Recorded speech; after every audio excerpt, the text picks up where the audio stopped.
غور سے دیکھتے رہو. یعنی ہم سب کی یہ کوشش ہونی چاہیے، بشمول خادم، اور ہم سب اس کوشش میں رہیں کہ جتنی کلیسیا ہے اس میں کوئی شخص بھی خدا کے فضل سے محروم نہ رہ جائے.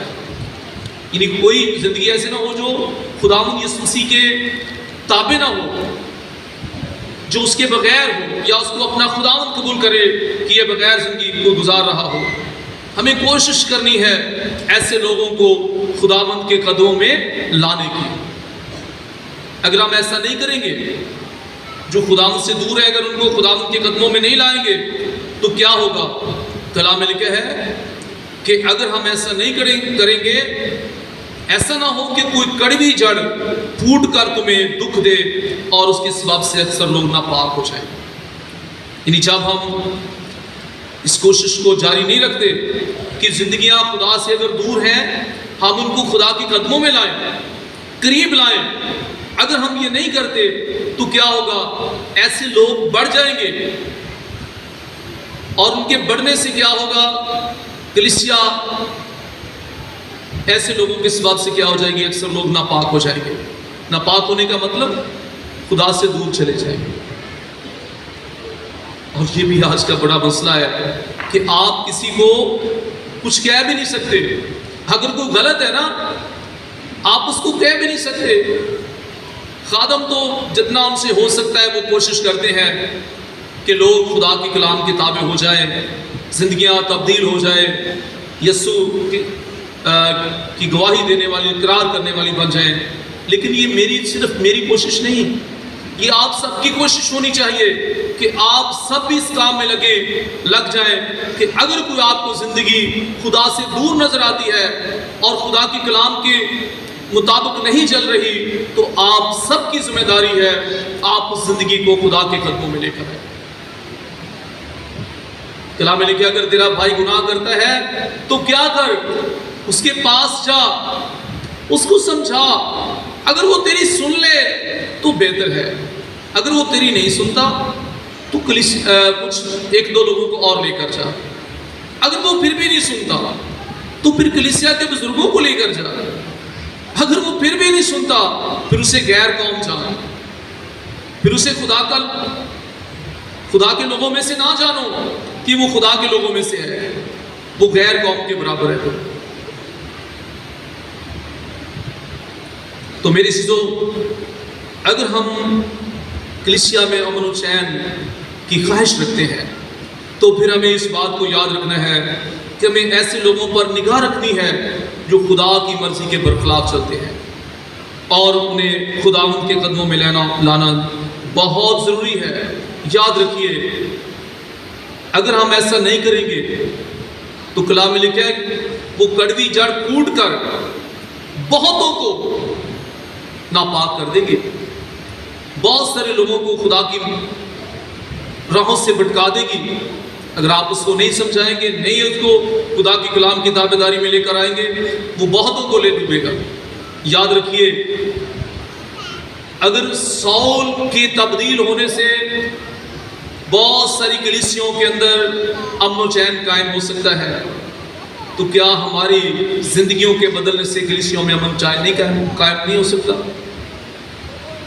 اس لیے اگر ہم یہ خواہش رکھتے ہیں کہ کلیسیا میں امن و چین رہے، تو پھر ایسی زندگیوں کو اپنے سامنے رکھے. ان کو ہمیشہ جو کلام کی تابعداری میں نہیں چلتے، جنہوں نے اپنا نکما چال چلن نہیں چھوڑا، پرانی انسانیت کو نہیں اتارا، اور زندہ یسوع کو خدام یسوع مسیح کو اپنا خدام قبول نہیں کیا، ان کو خداوند کے قدموں میں لانے کی کوشش کرنے میں لگے رہنا چاہیے. سنیے، خدا نے بنی اسرائیل قوم کو جب مصر سے نکالا تو وہ ملی جلی بھیڑ تھی. اس میں کچھ مصری بھی آ گئے تھے جو مصر کے دیوتاؤں کی پوجا کرتے تھے. مصر کا دیوتا جو بیل دیوتا تھا، دیوتا تو اس کے بہت زیادہ تھے. ان کے سانپ دیوتا بھی تھا، بیل بھی دیوتا تھا. تو جیسے ہی مصر سے نکلے اور موسیٰ پہاڑ پر چلا گیا خدا سے شریعت لینے کے لیے، تو انہوں نے ہارون سے کہا کہ ہمارے لیے بچڑا بنا دے. موسیٰ تو پتہ نہیں کہاں چلا گیا ہے، اور انہوں نے ہارون کو مجبور کیا، اپنا سونا دیا اس کو اور سونے کا بچڑا بنایا اور اس کی پوجا کرنے لگے۔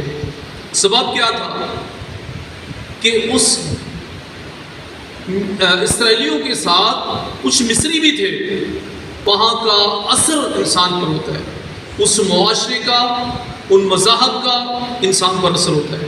ابھی بھی ہمارے جو لوگ دوسرے شکوک میں رہتے ہیں نا ہوتے ہیں، ان پر بہت اثر ہوتا ہے ان کا، اس لیے ان کے الفاظ، ان کی باتیں، ان کے خیال، ان کی سوچیں، ان کے طرز زندگی بہت سارا ان کی طرح ہوتا ہے۔ اس لیے مصر سے جو نکلے ہوئے تھے لوگ، نکل کر آئے لوگ، ان میں بہت سارے مصری تھے اور بہت سارے اسرائیلی بھی اس بات میں شامل ہو گئے کہ ہم بیل دیوتا کی پوجا کریں گے، کیونکہ بیل دیوتا ان کی نظر میں مصر کا طاقتور دیوتا تھا اور وہ اس کی پوجا کرنے لگے۔ اور خدا نے کیا کیا؟ خدا نے 40 سال ان لوگوں کو بیابان میں رکھا، اور ان 40 سالوں میں خدا نے کیا کیا؟ جتنے مصر سے نکل کر آئے تھے لوگ سب کو مارا، سب کو بیابان میں مار دیا، اور جو 40 سالوں میں لوگ پیدا ہوئے تھے، دوران سفر جو نسل پیدا ہوئی تھی، اس کو خدا لے کر ملک کنعان میں لے کر گیا۔ یعنی خدا نے ان کی جو مصر سے نکلنے والے لوگ تھے، ان میں چونکہ مصر کا اثر تھا، وہ مصر کی طرف بار بار جانا چاہتے تھے، اس لیے خدا نے ان کو بیابان میں ہی ہلاک کر دیا۔ جنہوں نے مصر نہیں دیکھا تھا، جو مصر میں نہیں رہے تھے، یعنی دوران سفر پیدا ہوئے تھے، خدا ان کو ملک کنعان میں لے کر گیا۔ وہ الگ بات ہے کہ وہ ملک کنعان میں جا کر وہاں جو کنعانیوں کے دیوتا تھے ان کی پوجا میں بھی لگ گئے۔ وہ تو بنی اسرائیل قوم کی زندگی کا ایک حصہ رہا ہے کہ وہ غیر قوم کی دیوتاؤں کی طرف مائل ہوتے رہے ہیں۔ بہت سارے مشکلات کی سے رہائی پانے کے لیے غیر قوموں کے پاس چلے جاتے ہیں، خاص طور پر جن کو کیڑا لڑ جاتا ہے، اکاکھ لگ گیا جس جنہوں میں وہ کہتے ہیں جو بات صاحب دی دعا نہ ٹھیک نہیں ہونا ہے، احتجام ہم کسی کو دام کراؤں دے پھر ٹھیک ہوئے گا۔ یہ بڑا مسئلہ ہے۔ اور بنی اسرائیل کا بھی یہ مسئلہ تھا کہ وہ غیر قوم کی جو دیوتا تھے ان کی طرف بڑا راغب ہوتے تھے۔ آج بھی ہم میں ایسی کمیاں پیش آتی ہیں۔ خدا نے ان لوگوں کو ہی ختم کر دیا جو خدا کی قوم کے لیے دکھ اور اذیت کا وسیلہ تھے۔ یعنی خدا کس طرح سے اپنے لوگوں کو پاک کرتا ہے۔ خدا چاہتا ہے کہ اس کی قوم، اس کی کلیسیا خالص لوگ ہوں جو خدا کے کلام کی تابعداری میں چلنے والے ہوں۔ اب بھی خدا ان کو آسمان پر لے کر جائے گا۔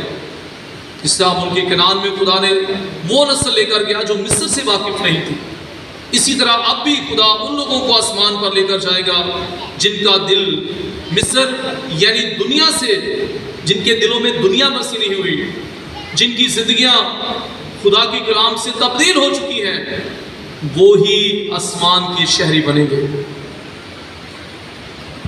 کیونکہ انہوں نے اپنے پرانے نکمے چال چلن سے مخلصی پالی ہے۔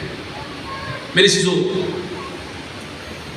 رسولوں کے زمانہ میں قائم ہونے والا امن و چین، کلیسیوں میں روحانی ترقی آج بھی ممکن ہے، آج بھی ایسا ہو سکتا ہے۔ کلیسیوں میں ایسا ہو گیا، اس کا سبب کیا ہے؟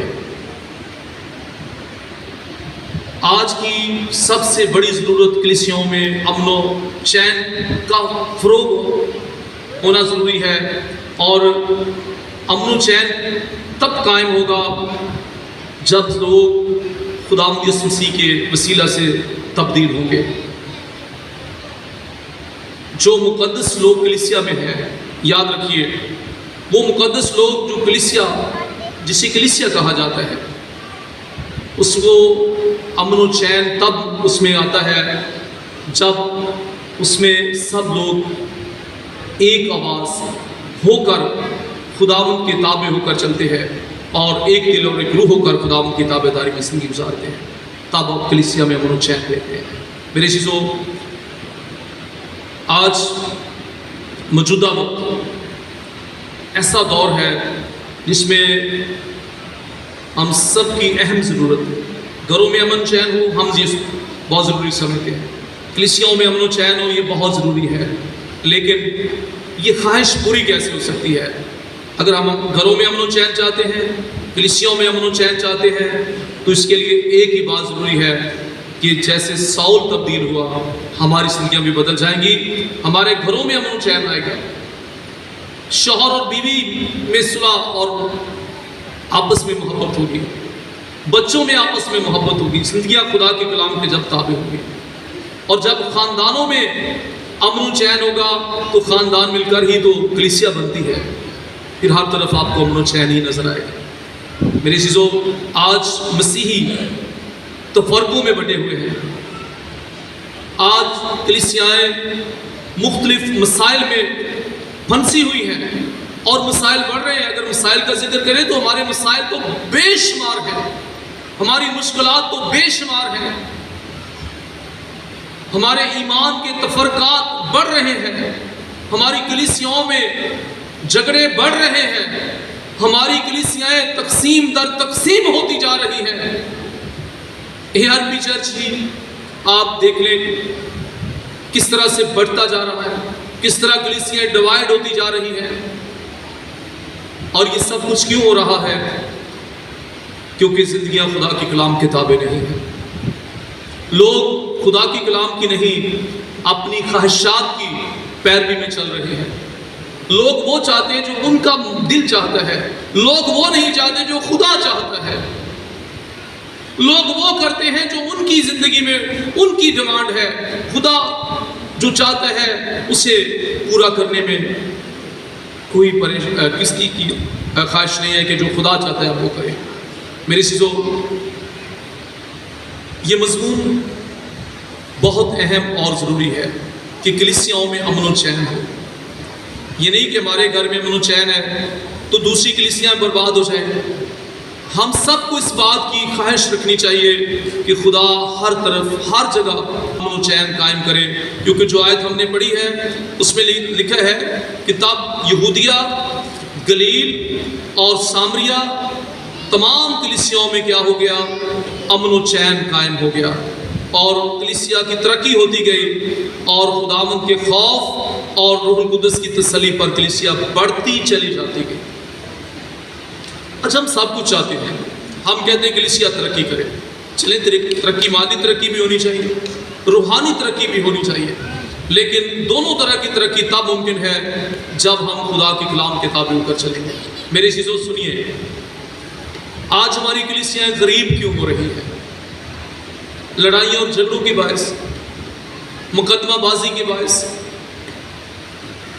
ہمارا اپنا چرچ ARP جب سے یہ ڈیوائیڈ ہوا ہے، لاکھوں نہیں کروڑوں روپیہ، سنیے کروڑوں روپیہ جو ہے وہ مقدموں میں لگ گیا ہے۔ جیلوں میں جو مقدمات جو عدالتوں میں مقدمات چل رہے ہیں ان میں خرچ ہوا ہے کروڑوں روپیہ، اور یہ سلسلہ بند نہیں ہوا۔ امن و چین کی کمی اس لیے بڑھ رہی ہے، ہم امن و چین اس لیے نہیں دیکھ رہے، لوگ خدا کے کلام کے تابع ہو کر نہیں چل رہے، زندگیاں تبدیل نہیں ہیں، لوگ اپنی اپنی خواہش کے مطابق چل رہے ہیں، خود غرضی بڑھ رہی ہے، مفاد پرستی بڑھ رہی ہے، اور ہر شخص اپنی خواہش کو پورا کرنے میں لگا ہے۔